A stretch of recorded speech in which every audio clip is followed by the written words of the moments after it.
இன்றைக்கி தம்பியோட பர்த்டே. தம்பி இங்கே இருந்திருந்தான் அப்படின்னா கேக் ஏதாவது கட் பண்ணியிருக்கலாம். பட் தம்பிக்குமே லீவ் கிடைக்கல, பாண்டிச்சேரியில் தான் இருக்காங்க.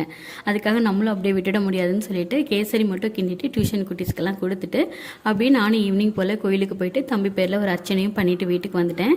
தம்பி சின்ன வயசுலலாம் இருக்கும்போது தம்பியும் நானுமே பிரிஞ்சு தான் இருந்தோம்.